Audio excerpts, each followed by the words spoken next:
Assalamualaikum teman-teman, selamat berjumpa lagi dengan saya Abdurrahman dan masih tetap di channel Abdurrahman ya. Dan masih tetap juga mengupas tentang seputaran gangguan asam lambung dan anestesi psikosomatis. Nah, di season kali ini saya akan kembali menjawab pertanyaan dari teman-teman ya yang ada di kolom komentar gitu teman-teman. Nah, makanya bagi teman-teman yang kemarin-kemarin merasa bertanya di kolom komentar, tolong tonton videonya sampai habis, jangan di skip biar kalian nanti mengerti, biar kalian nanti paham tentang seputaran pertanyaan kalian. Nah itu teman-teman, nah makanya tolong tonton videonya sampai habis, jangan di skip. Dan kemudian seperti biasa ya bagi teman-teman yang baru bergabung, kalau seandainya kalian mau bertanya tentang seputaran gangguan asam lambung dan anestesi psikosomatis, alangkah baiknya kalian tonton dulu video-video saya sebelumnya, karena untuk seputaran gangguan asam lambung dan anestesi psikosomatis semuanya sudah saya share ya. Dari mulai cerita saya yang terkena gangguan asam lambung dan anestesi psikosomatis, kemudian merasakan 1001 macam sensasi yang sangat tidak nyaman, itu sudah di-share teman-teman ya. Dan kemudian bagaimana cara menangani setiap sensasi yang hadir, itu juga sudah di-share. Nah makanya biar lebih jelas, biar lebih detail, alangkah baiknya kalian tonton dulu video-video saya sebelumnya. Nah itu teman-teman ya. Dan kemudian bagi teman-teman yang baru bergabung juga, seperti biasa juga, kalau seandainya kalian belum subscribe channelnya, mohon videonya itu di-subscribe dulu, karena untuk subscribe itu tidak memerlukan biaya, tidak memerlukan pendaftaran. Jadi subscribe itu adalah hal yang sangat mudah sekali bagi teman-teman lakukan ya. Jadi teman-teman itu cukup memijit saja tulisan subscribe, biar kenapa? Jujur ya, biar videonya itu cepat berkembang dengan baik. Dan kalau seandainya videonya itu berkembang dengan baik, sudah barang tentu itu akan menambah semangat tersendiri buat saya untuk terus nge-share tentang seputaran gangguan asam lambung dan anestesi psikosomatis ini terhadap kalian.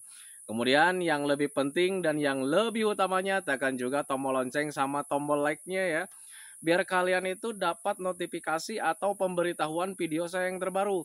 Karena saya itu akan terus nge-share tentang seputaran gangguan asam lambung dan anestesi psikosomatis ini terhadap kalian, dengan tujuan semoga saja videonya itu menjadi wasilah atau jalan keluar bagi kalian yang sedang mengalami gangguan asam lambung dan anestesi psikosomatis hingga membaik ya, apalagi sampai sembuh total. Amin ya robbal alamin. Ya minimal hanya memberikan motivasi saja, atau lebih minimalnya lagi hanya sekedar menemani kalian yang sekarang sedang merasakan ABCD-nya dari gangguan asam lambung dan anestesi psikosomatis. Nah itu teman-teman ya. Nah di kemarin-kemarin itu saya nggak share video teman-teman ya, karena memang di akhir-akhir ini sudah kembali bekerja kembali gitu teman-teman, jadi agak lumayan sibuk lagi gitu teman-teman ya. Tetapi perlu kalian ketahui bahwa untuk share video itu tetap akan saya lakukan gitu teman-teman ya.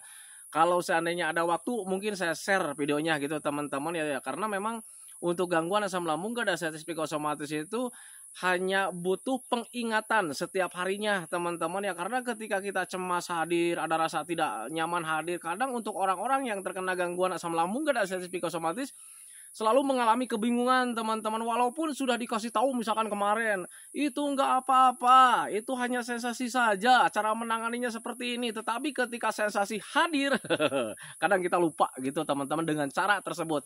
Yang lebih dominan dirasakan itu ya kadang kita was-was, cemas, ada rasa tidak nyaman.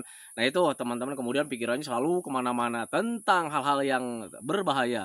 Nah itu teman-teman, makanya untuk orang-orang yang terkena gangguan asam lambung dan anestesi psikosomatis itu butuh pengingatan setiap harinya teman-teman ya, biar ketika kita ada rasa tidak nyaman, apalagi ketika sedang cemas tentang hal-hal yang tidak diinginkan teman-teman ya, kita mempunyai ketenangan tersendiri teman-teman. Nah, makanya saya selalu share video-video yang terbaru sama teman-teman itu.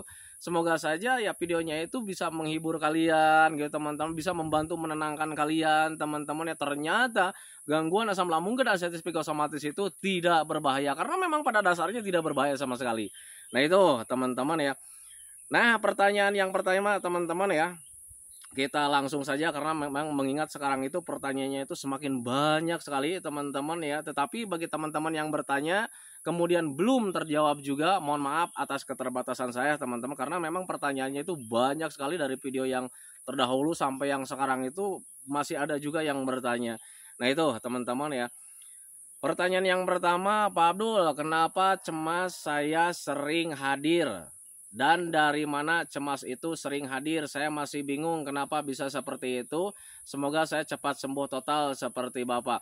Untuk orang-orang yang terkena gangguan asam lambung dan artritis psikosomatis ketika belum sembuh total, teman-teman, yang saya rasakan dulu juga gitu ya. Jadi cemas itu kadang hadir ya, walaupun ketika misalkan diambang 95%, itu hadirnya itu nggak terlalu besar teman-teman ya, kadang misalkan nggak terlalu besar ya cemasnya, kemudian durasinya juga nggak terlalu lama gitu teman-teman ya. Tetapi untuk orang-orang yang terkena gangguan asam lambung dan artritis psikosomatis tidak bisa menghindari hal seperti itu teman-teman ya, karena untuk untuk sensasi cemas itu nanti juga bisa membaik dengan sendirinya kalau seandainya mental kita itu ya menjadi mental baja teman-teman ya, kemudian stres terhadap hal-hal negatif itu terhindarkan. Nah, di situ ketika bisa melakukan hal seperti itu, nanti cemas itu nggak ada, teman-teman ya.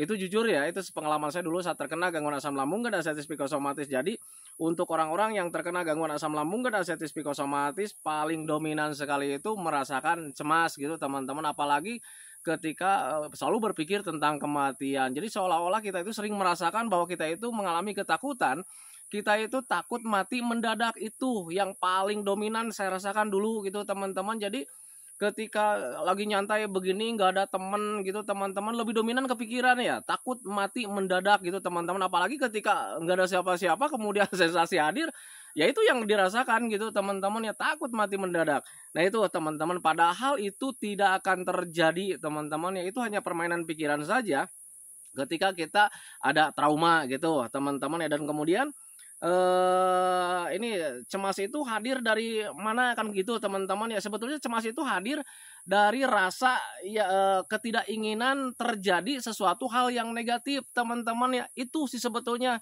Jadi ketika orang-orang yang terkena gangguan asam lambung dan artritis psikosomatis, dari mana sih sebetulnya cemas itu hadir gitu teman-teman ya.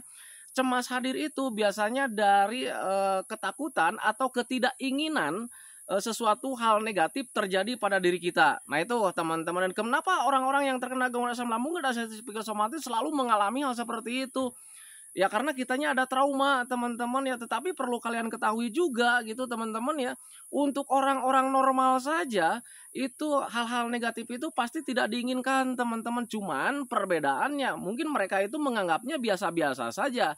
Nah tetapi kita yang sedang ada traumanya, mental kita menjadi mental tempe gitu teman-teman ya, ketidakinginan itu sangat besar teman-teman ya. Jadi ketidakinginan hal-hal negatif itu terjadi itu sangat besar teman-teman. Jadi ketika selalu berpikir seperti itu, ada keinginan takut, ada ketakutan ya, tidak ingin sesuatu hal negatif terjadinya semakin besar, malah nanti kontak ke pikirannya juga gitu teman-teman. Pikiran kita itu selalu melayang-layang kemana-mana. Nah itu teman-teman, selalu berasumsi hal-hal negatif teman-teman ya. Ketika sensasi hadir, berpikirnya wah ini jangan-jangan bahaya nih, wah jangan-jangan nih gue sekarang mati mendadak nih. Nah itu teman-teman ya. Nah makanya untuk orang-orang yang terkena gangguan asam lambung dan artritis psikosomatis, kalian jangan pernah kebingungan kenapa kita mengalami cemas, dari mana kita mengalami cemas. Sebetulnya cemas itu atau rasa takut itu karena memang ada ketidakinginan sesuatu hal terjadi terhadap diri kita, dan biasanya itu hal-hal negatif teman-teman ya, ya tentang kematian lah, ya tentang penyakit yang berbahaya. Nah itu teman-teman. Nah sekarang untuk orang-orang yang terkena gangguan asam lambung dan artritis psikosomatis, kenapa mempunyai perasaan itu seperti apa ya, sangat besar gitu teman-teman ya, karena kitanya ada trauma teman-teman, ada pengalaman pahit lah gitu teman-teman. Jadi ketika di awal-awal saat terkena gangguan asam lambung dan artritis psikosomatis, rasanya seperti mau mati gitu teman-teman, sehingga pengalaman itu yang menjadikan kita itu waspada teman-teman ya. Jadi ada apa-apa kita waspadai, ada apa-apa kita terlalu memprediksinya ke hal yang sangat jauh sekali. Nah itu teman-teman, sehingga menimbulkan ketakutan, dan di situ cemasnya pasti hadir. Nah itu teman-teman. Nah sekarang bagaimana sih solusinya? Ketika kalian sekarang sedang berpikir tentang hal-hal negatif, cemasnya selalu hadir gitu teman-teman ya, kalian harus selalu menanamkan dalam pikiran kalian bahwa kalian itu sebetulnya tidak akan apa-apa teman-teman ya, karena memang pada dasarnya kalian itu tidak akan apa-apa teman-teman ya. Tapi Pak, saya mengalami ketakutan. Ya itu karena kalian itu sampai detik ini waspadanya itu masih besar teman-teman ya. Jadi ketika waspadanya makin besar, hal apapun sekecil apapun itu selalu selalu dirasakan sangat besar sekali. Nah itu teman-teman. Dan sebetulnya cemas itu yang membuat kalian itu gangguan biasa itu menjadi besar, teman-teman. Contoh kecil kayak macam kembung, begah, kemudian kelayangan, kemudian BAB mencret seperti itu merupakan hal biasa, teman-teman ya.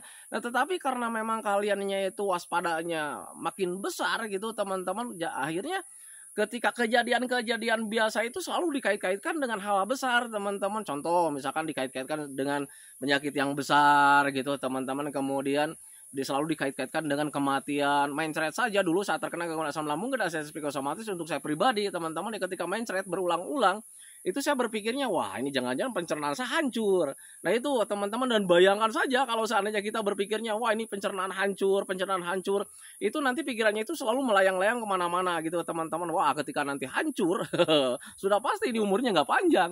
Nah itu teman-teman, itu pengalaman saya dulu saat terkena gangguan asam lambung dan sensitif psikosomatis. Jadi cemas itu sebetulnya lahirnya bukan karena gangguannya, teman-teman ya. Gangguan asam lambung itu sebetulnya gangguan biasa, teman-teman ya.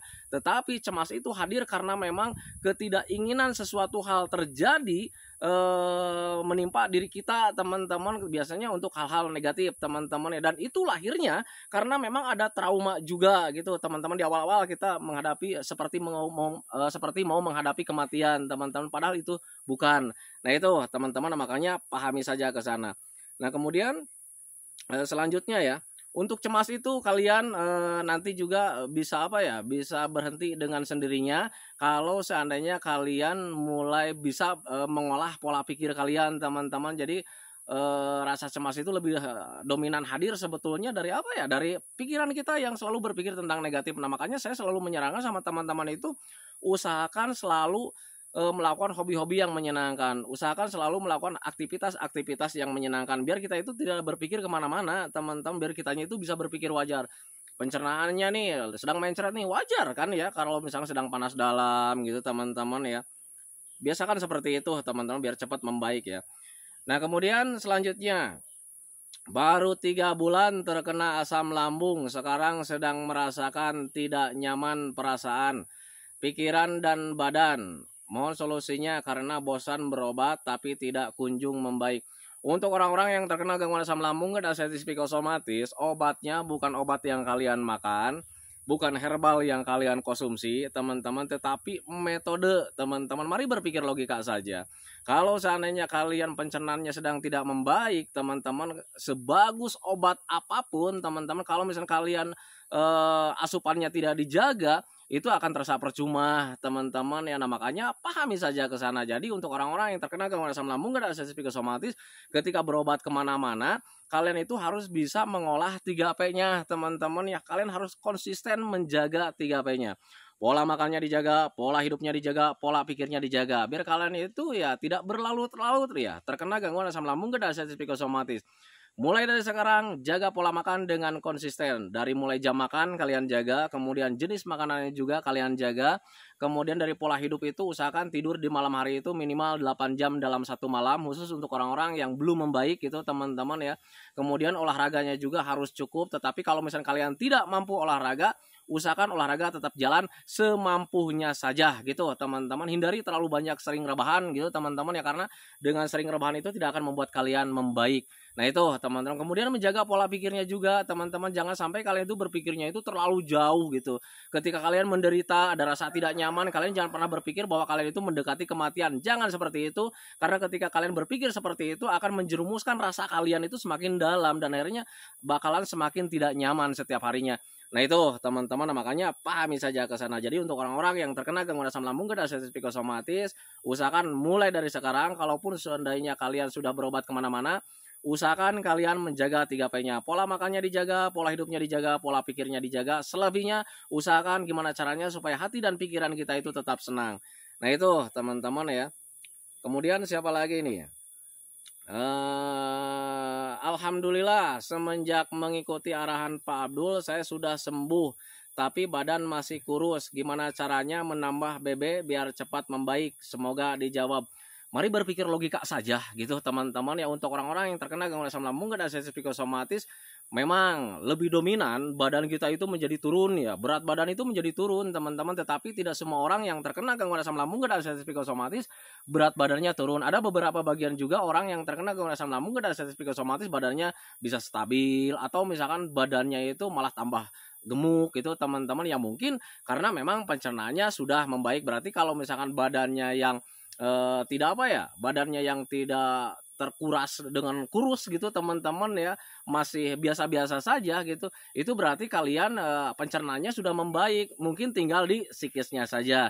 Nah itu teman-teman. Tetapi bagi teman-teman yang sekarang sedang terkena gangguan asam lambung dan sensitif psikosomatis, kemudian sudah merasa sembuh nih, tetapi BB-nya itu belum membaik-membaik juga gitu teman-teman ya, usahakan yang pertama harus rajin makan, harus rajin ngemil, kemudian harus rajin minum minimal 8 gelas dalam sehari. Jangan sampai kurang gitu teman-teman ya, karena ketika BB naik itu ya karena kita itu terpenuhi ya kebutuhan untuk tubuhnya itu setiap harinya. Nah makanya untuk orang-orang yang terkena gangguan asam lambung dan sensitif psikosomatis itu harus dianjurkan dan selalu dianjurkan, cobalah untuk sering minum, cobalah untuk sering ngemil gitu teman-teman, cobalah untuk sering makan biar bebeknya itu tambah gemuk gitu teman-teman. Kemudian kebutuhan untuk tubuhnya juga terpenuhi teman-teman ya. Nah itu, nah kemudian tetapi ada juga orang yang mengelak ya, Pak saya itu makannya sekarang udah sering nih kan gitu ya, minumnya juga sudah sering, ngemil juga sudah sering kan gitu ya, tetapi bebeknya tidak membaik-membaik, tetapi pencernaan saya itu sekarang sudah normal, sudah membaik. Dilihat dari misalkan BAB-nya juga udah mulai lancar, udah mulai berbentuk normal kayak macam begitu gitu kan teman-teman ya. Ya mungkin ada pengurasnya juga teman-teman ya. Apa itu pengurasnya? Rata-rata untuk orang-orang yang terkena gangguan asam lambung dan sensitif psikosomatis, yang bisa menguras energi kita dengan cepat itu adalah stres.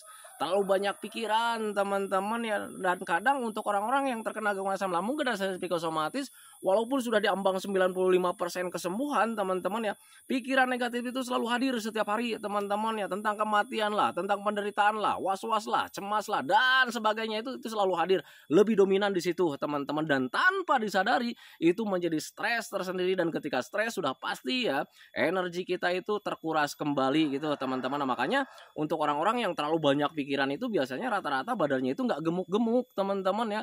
Nah itu, nah makanya untuk orang-orang yang terkena gangguan asam lambung dan sensitif psikosomatis, ketika bebek kalian pengen gemuk lagi, pengen kembali lagi kayak dulu gitu teman-teman ya, alangkah baiknya kalian itu selain sering makan, sering minum, sering istirahat di malam hari yang cukup itu ya, kalian juga harus bisa menghindari stresnya atau terlalu banyak pikirannya. Dengan cara seperti apa? Upayakan selalu ya, setiap harinya itu selalu mengupayakan gimana caranya supaya hati dan pikiran kita itu tetap senang teman-teman ya. Belajar masa bodoh tentang hal apapun, apalagi tentang penyakit yang kita derita teman-teman ya. Ngapain kita pikirkan, karena gangguan asam lambung dan sensitif psikosomatis itu tidak berbahaya teman-teman ya. Yang penting yang harus kalian lakukan adalah gimana caranya nih supaya kebutuhan untuk tubuh itu terpenuhi. Kemudian gimana caranya nih supaya kita pikiran negatifnya itu gak hadir terus. Nah itu teman-teman, sebetulnya itu sih sesimpel itu ya. Nah itu teman-teman ya. Nah kemudian selanjutnya nih dari siapa ini? Barusan alhamdulillah semenjak mengikuti, oh itu udah ya. Nah sekarang melihat bawahnya nih, melihat cerita Pak Abdul, sangat penting sekali dukungan keluarga, tetapi keluarga saya tidak memahami gangguan yang saya alami, sedih banget jadi lama membaiknya. Untuk orang-orang yang terkena gangguan asam lambung dan sensitif psikosomatis itu selalu dicurigai ya. Selalu dicurigai oleh keluarga kita gitu teman-teman ya. Wah ini orang nih ngada-ngada. Karena apa ya, untuk orang yang tidak terkena gangguan asam lambung dan sensitif psikosomatis, melihat kita itu hanya dari segi fisiknya saja gitu teman-teman, dari ujung rambut sampai ujung kaki kita itu tidak kekurangan apa-apa teman-teman ya. Tetapi berbeda dengan apa yang kita rasakan teman-teman ya. Setiap harinya kita merasakan sensasi, entah itu dari medisnya, entah itu dari psikisnya, selalu saja hadir teman-teman. Sehingga ketika kita curhat sama orang lain itu ya kadang kita itu dianggap lebay, dianggap berbohong teman-teman. Apalagi ketika disuruh bekerja ya.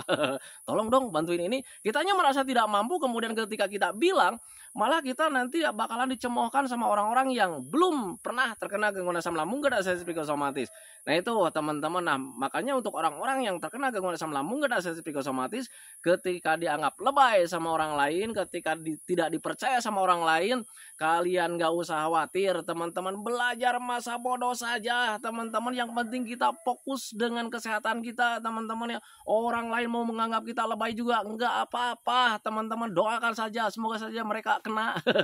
Jangan teman-teman ya, karena ketika orang-orang yang terkena gangguan asam lambung dan sensitif psikosomatis, sejago apapun pasti membleh teman-teman ya, nangis setiap hari karena ya rasanya sangat tidak nyaman teman-teman ya. Jujur itu pengalaman saya dulu saat terkena gangguan asam lambung dan sensitif psikosomatis. Rasa dari gangguan asam lambung dan sensitif psikosomatis itu tidak nyaman sekali teman-teman, jadi nggak ada enak-enaknya. Nah itu teman-teman ya. Nah untuk orang-orang yang terkena gangguan asam lambung dan sensitif psikosomatis, ketika kalian tidak dianggap sama keluarga teman-teman atau kurang dukungan sama keluarga, kalian nggak usah khawatir, kalian nggak usah nggak usah bersedih teman-teman ya, karena kalian itu tanpa dukungan siapapun juga kalian tuh bakalan membaik teman-teman ya. Karena jujur ya, untuk gangguan asam lambung dan sensitif psikosomatis itu adalah gangguan rumahan teman-teman ya. Kalau seandainya kita lihat 100% teman-teman ya, 1%-nya itu dari gangguan kita medisnya teman-teman ya. Jadi 1% itu dari medisnya, 99% itu dari psikisnya teman-teman ya. Kita merasa tidak nyaman setiap hari teman-teman itu ya. Kita selalu berpikir kemana-mana setiap hari. Jadi ada mental yang terganggu di situ. Nah itu teman-teman, jadi untuk gangguan medisnya itu cuma 1%. Makanya untuk orang-orang yang kena asam lambung dan sensitif psikosomatis, jaga makan saja sebetulnya beres teman-teman ya. Nah yang lebih alotnya itu, yang lebih sulitnya itu, yang bukan sulit bukannya tidak membaik teman-teman, tetapi agak agak alot ya membaiknya itu sebetulnya dari psikisnya teman-teman, dari mental, dari pemahamannya teman-teman ya. Itu teman-teman, nah, makanya ketika kalian dianggap lebay, kalian gak usah peduli, belajar masa bodoh saja. Yang penting kalian fokus terhadap kesehatan kalian teman-teman. Jadi pikirkannya itu gimana caranya supaya saya konsisten menjaga 3P-nya.